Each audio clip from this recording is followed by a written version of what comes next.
आज के लेक्चर में हम देखेंगे कि एजेस क्या होती है ना, डिलीट के ऊपर क्या लगाते हैं, एजेस की रिक्वेस्ट सेंड करने की कोशिश करते हैं। $.ages का फंक्शन कॉल कर लिया, इसके अंदर जस्ट ऑब्जेक्ट होता है, ठीक है। कौन सा सेंड करना है जी, यहाँ आप लोगों ने डाटा सेंड कर दिया हमने। आईडी टाइप आप लोगों की कौन सी है जी, पोस्ट रखनी है जी, गेट रखनी है, और रिमूव, ठीक है जी। और यहाँ पे सिंपल करते हैं और वो मैसेज भी शो हो जाए, मेरे रिसोर्सेज यूज होते हैं, ओके किया, ठीक है। वो मैसेज भी आ गया और रिसोर्सेज 79 बाइट्स के, और नीचे हमारे पास क्या आ चुका है जी, वो वाली रो भी डिलीट हो चुकी है, ठीक है जी।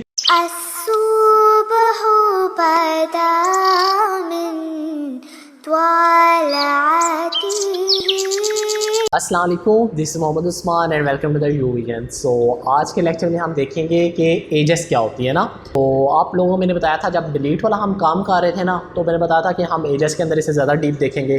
तो एजेस बड़ी अच्छी अप्रोच है, यानी कि जितने भी यानी कि न्यू टेक्नोलॉजीज़ आ रही हैं उसमें यानी कि ये एक HTTP की रिक्वेस्ट सेंड की जाती है, ठीक है। XML HTTP की रिक्वेस्ट होती है, JSON HTTP की रिक्वेस्ट, यानी कि ये एक सिंपल सी रिक्वेस्ट है। इसमें क्या होता है कि हमारे पास अगर रिसोर्सेज कम से कम है ना, अगर इंटरनेट हमारे पास स्लो है, बहुत ज़्यादा स्लो है, यानी कि इतना अच्छा नेट नहीं है, और वैसे भी यानी कि इतनी अच्छे रिसोर्सेज नहीं है हमारे पास, और एजेस सबसे ज़्यादा बेस्ट है। और जितनी भी नई टेक्नोलॉजीज़ हैं वो सारे एजेस पे हो रही है ना।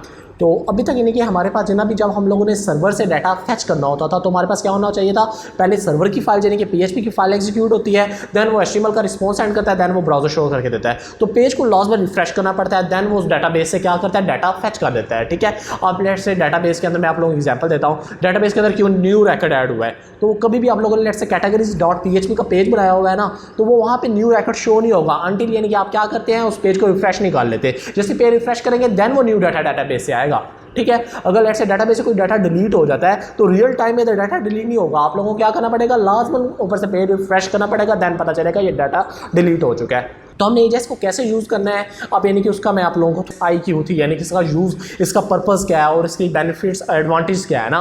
तो कोड थोड़ा सा ज़्यादा है, इसके 3 स्टेप्स हैं। यानी कि सबसे पहले यानी कि आप लोगों को HTML वाले पेज के अंदर काम करना पड़ता है, उसके बाद JS वाली फाइल के अंदर काम करना पड़ता है, और एक एक्सटर्नल एक एजेस वाली फाइल भी बनानी पड़ती है, यानी कि वो थोड़ा सा काम लेती है, लेकिन इससे क्या हो जाता है, एफिशिएंसी आप लोगों की वेबसाइट की बहुत ज़्यादा हाई हो जाती है, ओवरऑल क्वालिटी बहुत ज़्यादा अच्छी आ जाती है, ठीक है। तो मैं आप लोगों को एजेस दिखाता हूँ। तो एजेस से पहले दिखाने से पहले मैंने ये पहले यानी कि पहले हमने कैटेगरीज वाला पेज बनाया था, ठीक है। तो अब यानी कि सिंपल सा हमने डिलीट वाला फंक्शनलिटी करनी है, ठीक है। अब ये डिलीट वाली फंक्शनलिटी के ऊपर आप लोगों को मैं रिसोर्सेज दिखाता हूँ कितने यूज़ होता है। इंस्पेक्ट एलिमेंट मैंने किया और नेटवर्क पे चले गए ना, यहाँ पे ऑल सिलेक्टेड है। अब यानी कि यहाँ पे देखिएगा ये डिलीट वाला काम है। डिलीट वाले के लिए कोड कितना सारा है जी, हमारे पास ये जस्ट यानी कि 30 से लेके 42 लाइन, यानी कि 13 लाइन्स का कोड है। 13 लाइन्स का कोड कितने बाइट्स में होगा, KB के अंदर भी नहीं होगा, वो बाइट्स के अंदर होगा। तो एक्चुअल में देखा जाए तो बाइट्स के अंदर हमारा नेट यूज़ होना चाहिए था, बाइट्स के अंदर हमारे रिसोर्सेज यूज़ होने चाहिए थे, लेकिन रिसोर्सेज यूज़ कितने हो रहे हैं वो मैं आप लोगों को दिखाता हूँ। अब जैसे मैंने डिलीट किया ना, यहाँ पे ओके किया, तो ये यहाँ पे देख रहे हैं कितने रिसोर्सेज यूज़ हुए हैं, 1 MB रिसोर्सेज यूज़ हुए हैं, और कितनी फाइल्स अपलोड हुई हैं, जाहिर बात है वो हेडर भी अपलोड हुआ है, और हेडर के अंदर जितनी वो फाइल्स थी, बूटस्ट्रैप वाली, साइड बार वाली, इमेज वाली, वो सारी की सारी लोड हुई हैं, वो कितने MB के रिसोर्सेज बन चुके हैं, और वो कोड कितना था, वो बाइट्स का कोड था। तो वो जो यानी कि हमारी कितनी यानी कि वो हमारा बहुत ज़्यादा यानी कि रिसोर्सेज यूज़ हो रहे हैं, इंटरनेट बहुत ज़्यादा यूज़ हो रहा है। जो आप लोग पैकेट लगाते हैं 1 MB वाले, 2 MB वाले, यानी कि 1000 MB मिलती है, तो इधर से MB यूटिलाइज हो रही है आप लोगों की ना, यहाँ से नेटवर्क से आप लोग देख सकते हैं।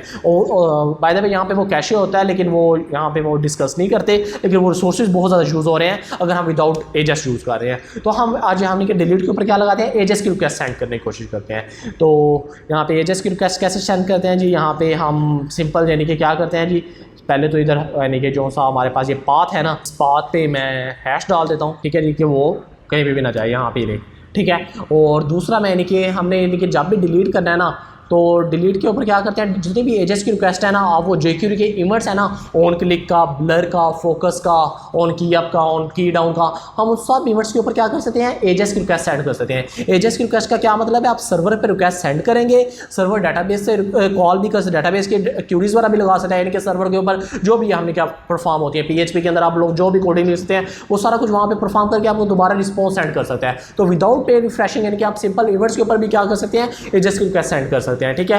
तो अब लेट से मैं कहता हूँ डिलीट के ऊपर जैसे ही क्लिक होता है ना, तो एक एजेस की रिक्वेस्ट सेंड हो, और वो यानी कि क्या करे, वो आईडी एक सेंड कर देते हैं हम यहाँ से, और वो वहाँ से डाटा डिलीट कर दे, ठीक है जी।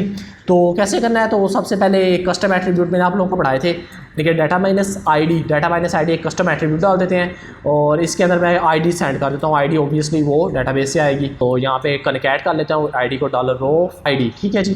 तो यहाँ पे मैंने $रो ID कर दिया। और मैं कहता हूँ जैसे यानी कि ये डिलीट वाले से क्लास भी दे देता हूँ, क्लास मैंने दी हुई है ऐसे डिलीट की। तो जैसे ही मैं कहता हूँ डिलीट पे क्लिक हो ना, तो ये वाली आईडी इसके ऊपर एजेस की रिक्वेस्ट सेंड हो। तो मैं ये 55 के अंदर अपनी custom.js ओपन कर लेते हैं जी। ये JS और custom.js, ये script.js है हमारे पास, ठीक है जी। तो मैं कहता हूँ जैसे डिलीट हो और आर यू श्योर पे भी क्लिक हो जाता है, ये ज़्यादा बेटर है, ठीक है जी। आर यू श्योर पे भी क्लिक हो जाता है तो क्या करें, यानी कि आर यू श्योर वो ओके हो चुका है। तो हम सिंपल यानी कि जो सी आईडी है ना, पहले तो उसकी आईडी काट कर लेते हैं। वार आईडी इज़ इक्वल टू यानी कि उसकी $this यानी कि जिस पे क्लिक हुआ है बटन के ऊपर, उसका एट्रीब्यूट गेट कर ले कौन सा, डाटा माइनस आईडी वाला। तो डाटा माइनस आईडी के अंदर सबके अंदर अपनी अपनी आईडी स्टोर हुई होगी, तो वो अपनी अपनी आईडी यहाँ पे आ जाएगी, ठीक है जी। और दूसरा हम क्या काम करना है, यहाँ पे एजेस की रिक्वेस्ट सेंड करनी है। एजेस की रिक्वेस्ट सेंड कैसे करते हैं, इसके अंदर एक फंक्शन होता है $.ajax, ठीक है। $.ajax का फंक्शन कॉल कर लिया, इसके अंदर जस्ट ऑब्जेक्ट होता है, ठीक है। एक ऑब्जेक्ट, एक ही पैरामीटर होता है ऑब्जेक्ट का, ठीक है। तो ऑब्जेक्ट कौन कौन सा सेंड करना है, ऑब्जेक्ट यानी कि मैं आपको बता देता हूँ। ऑब्जेक्ट ऑब्वियसली वो कर्ली ब्रैकेट्स के साथ होता है, ठीक है। ऑब्जेक्ट्स के अंदर सबसे पहले आप लोगों ने URL बताना है कि URL किस पे जाना चाहिए ना, किस URL पे जाना चाहिए। तो मैं कहता हूँ URL वो ajas.php वाला हो जाए जी, ठीक है। ajas.php की अभी हमें फाइल बनाई नहीं है, ये बना लेंगे आप, ठीक है। और हम कहते हैं कि उसका डाटा टाइप कौन सी होनी चाहिए जी, डाटा टाइप यानी कि मैं कहता हूँ कि वो जेसन होनी चाहिए। बाय डिफ़ॉल्ट वो HTML में जा रही होती है, अब जेसन में रख देता हूँ कि जेसन में जाना चाहिए।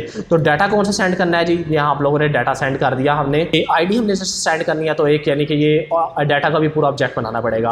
तो आईडी के अंदर जस्ट आईडी जो भी आईडी है, यानी कि इसका मैं नाम चेंज कर देता हूँ कि पता चलता जाए कि एक डाटा के अंदर आईडी का इंडेक्स है, उसकी वैल्यू क्या है ID2, ठीक है। यानी कि जो भी वेरिएबल के अंदर स्टोर हुई होगी वो यहाँ पे शो हो जाएगी। और एक्शन भी एक सेंड कर देते हैं कि एक्शन क्या है जी, डिलीट, ठीक है। डिलीट कैटेगरीज भी आप लिख सकते हैं, मैं खाली डिलीट लिखता हूँ, ठीक है। और आगे आप लोगों ने लिखनी है टाइप। टाइप आप लोगों की कौन सी है जी, पोस्ट रखनी है जी, गेट रखनी है।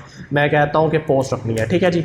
और नीचे यानी कि सक्सेस का फंक्शन एक कॉल होता है, यानी कि ये जब वहाँ से रिस्पॉन्स आ जाएगा तो ये वाला फंक्शन कॉल हो जाएगा और इसके अंदर जो भी वो रिस्पॉन्स है वो इधर शो हो जाएगा। लेट्स से मैं यहाँ पे RES लिख देता हूँ, बल्कि RES, और यहाँ पे अलर्ट भी कर देता हूँ, ठीक है।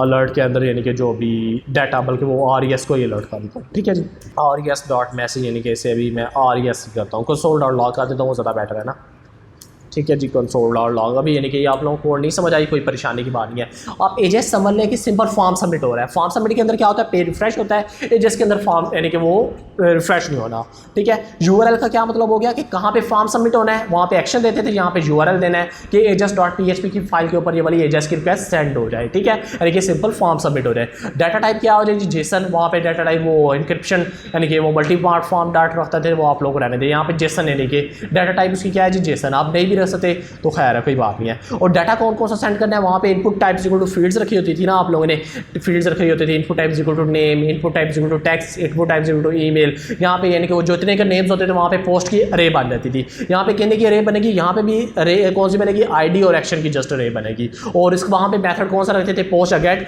यहाँ पे टाइप आप लोगों ने पोस्ट या गेट ही रखनी है। और सेम लाइक यानी कि वहाँ पे पोस्ट गेट अरे की बनते थे, एजेस के अंदर भी क्या बनेगी, पोस्ट या गेट की अरे बन जाएगी। और उसके अंदर कितने इंडेक्स स्टोर होंगे, जितने के डाटा स्टैंडर्ड है। डाटा जस्ट 2 सेंड हो रहे हैं, ID और एक्शन। तो पोस्ट की कितने की अरे बनेगी, जस्ट 2 एलिमेंट्स की अरे बन जाएगी, ठीक है जी।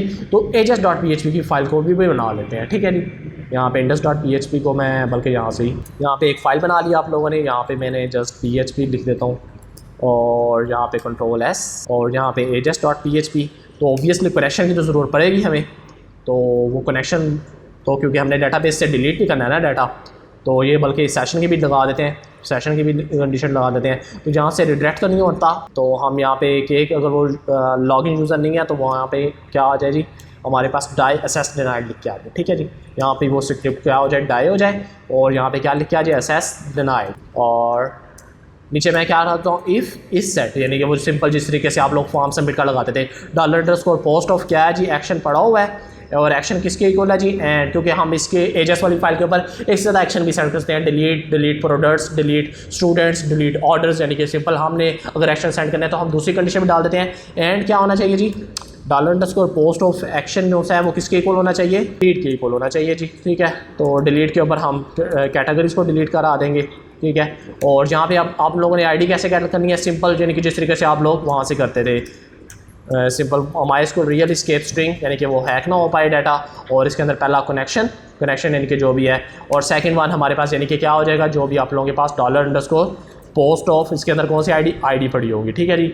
और मैं क्या करता हूँ, क्यूरी लगाना है तो क्यूरी का भी सेम वे है, MySQLi_query। सिंपल हम यहाँ से कॉपी कर लेते हैं कि वो सारा का सारा वाला हमारे पास पड़ा हुआ है ना, क्यूरी हम यहाँ से कॉपी कर लेते हैं। ये पहले की पड़ी हुई थी हमारे पास, ये यहाँ पे मैंने कॉपी कर ली। और यानी कि अगर वो इफेक्ट हो जाती हैं रोज़ तो यानी कि सारी बात है, एको हमने नहीं करना, यानी कि वो जेसन का फॉर्म है तो जस्ट यानी कि $मैसेज लिख देता हूँ यहाँ पे, मैसेज इज इक्वल टू, और यहाँ पे भी $मैसेज इज इक्वल टू, ठीक है, और यहाँ पे भी $मैसेज।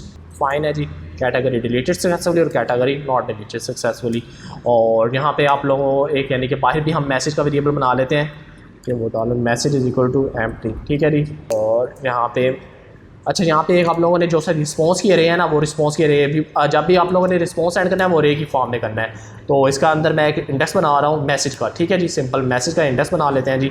मैसेज के अंदर यानी क्या स्टोर हो जाए जी, मैसेज स्टोर हो जाए, ठीक है। मैसेज यानी कि जो भी हमारे पास मैसेज है तो इसके अंदर स्टोर हो जाए। और यहाँ पे यानी कि जो एको करेंगे ना, वो वहाँ पे जो हमने फंक्शन बनाया हुआ है ना ये सक्सेस वाला, ये RES के अंदर जाएगा। जो भी चीज़ आप लोग एको करेंगे वो क्या चल जाएगी, RES के अंदर चल जाएगी। इसके अंदर एक फंक्शन होता है जेसन इनकोड, ठीक है। अगर आप लोगों ने डाटा टाइप जेसन रखी हुई है ना, तो ये आप लोगों ने सेंड भी डाटा जेसन की फॉर्मेट में करना है और रिसीव भी जेसन की फॉर्म में करना है। और RES यानी कि ये अरेज को किस में कन्वर्ट कर देगा, जेसन के अंदर कन्वर्ट कर देगा। RES की अरे थी तो RES के अरे को किसके अंदर कन्वर्ट कर दिया, जेसन इनकोड के अंदर। उसके अंदर क्या बनेगा, जस्ट एक मैसेज का इंडेक्स होगा और वो इस तरीके से होगा। और जहाँ पे वो ऑब्जेक्ट बन जाएगा तो मैं आप यानी कि आप लोगों को सिंपल डिलीट करके दिखाता हूँ जी। अच्छा, पहले अब 1 MB के रिसोर्सेज यूज़ हो रहे थे ना, ये मैं आप लोगों को दिखाए थे मैंने। तो अब यानी कि मैं आप लोगों को रिसोर्सेज दिखाता हूँ कितने यूज़ हुए हैं ना। ये मैंने सारा बिल्कुल क्लीन कर लिया नेटवर्क, ठीक है। और यानी कि जैसे ही मैंने डिलीट पे क्लिक किया ना, ओके किया, अभी यानी कि कोई एजेस की रिक्वेस्ट सेंड नहीं की। अब नीचे देख रहे हैं नेटवर्क के अंदर कोई रिक्वेस्ट नहीं, चेंज नहीं आ रहा है ना। तो यानी कि जैसे ही मैंने आप यहाँ पे डिलीट किया और ओके किया, और यहाँ पे क्या आ रहा है, कैटेगरी, ये ऊपर से पेज रिफ्रेश हो रहा है। अच्छा, यानी कि आप देख, यानी कि इसे पेज को रिफ्रेश करते हैं तो यहाँ पे आप यानी कि वो 8-9 वाला डाटा आ रहा है। अब मैंने जैसे रिसोर्सेज भी दिखाता हूँ, यहाँ पे इंस्पेक्ट एलिमेंट करके दिखाता हूँ जी आप लोगों को नेटवर्क के अंदर। अब यानी कि जैसे डिलीट करेंगे, पहले 1 MB के रिसोर्सेज यूज़ हो रहे थे, अब आप लोग देखिए कि ना रिसोर्स यूज़ होते हैं। जैसे मैंने ओके किया तो सिंपल एक एजेस की रिक्वेस्ट गई है, ठीक है, सिंपल एक एजेस की रिक्वेस्ट गई है। और कितने यानी कि वो रिसोर्सेज यूज़ हुए हैं, 79 बाइट्स। वो वहाँ पे 1 MB रिसोर्सेज यूज़ हो रहे थे, यहाँ पे एजेस की फाइल के अंदर कितने रिक्वेस्ट सेंड हुए हैं, जस्ट 7 यानी कि 79 बाइट्स। तो ये बहुत ज़्यादा यानी कि टाइम यानी कि फास्टर हो जाएगी हमारा रिक्वेस्ट। और इधर के अंदर रिस्पॉन्स आप लोग देखिएगा क्या आ रहा है जी हमारे पास, ये एक्शन यानी कि फॉर्म डेटा हमारे पास ID और एक्शन डिलीट गया है। और यहाँ पे प्रीव्यू यानी कि जो हमारे पास आ रहा है, कैटेगरी डिलीटेड सक्सेसफुली। ये कंसोल के अंदर हमने मैसेज भी किया हुआ था तो ये मैसेज का एक ऑब्जेक्ट बना हुआ है तो यहाँ पे आ रहा है। तो आप सिंपल यहाँ पे अलर्ट भी कर लेते हैं।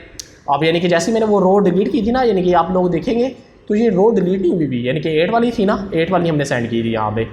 तो यहाँ पे पेलोड में आप देख रहे हैं 8, लेकिन 8 वाली क्या हुआ है, डिलीट नहीं हुई। आप लोगों को क्या करना पड़ेगा, पे रिफ्रेश करना पड़ेगा। देन वो बता रहा है कि वो भाई न्यू डाटा फैच हुआ है, तो वो 8 वाली डिलीट हो चुकी है डाटाबेस से। तो मैं कहता हूँ यानी कि एजेस वाली है तो यहाँ पे वो डाटा डिलीट होना चाहिए। तो वो एक तो मैसेज वहाँ पे शो भी होना चाहिए प्यारी सी फॉर्म में। तो मैं ऊपर एक मैसेज का यहाँ पे बना लेता हूँ कि ये टेबल के ऊपर मैसेज शो हो जाए हमारे पास, div class is equal to message. और यहाँ पे मैसेज को क्लोज कर दिया। और यानी कि जैसे मैं कहता हूँ कि वहाँ से रिस्पॉन्स आ जाए तो क्या करे जी, $मैसेज, ठीक है। मैसेज जो सा है वो क्या हो जाए जी, मैसेज के अंदर HTML जो सा है ना वो RES का .मैसेज हो जाए, ठीक है जी।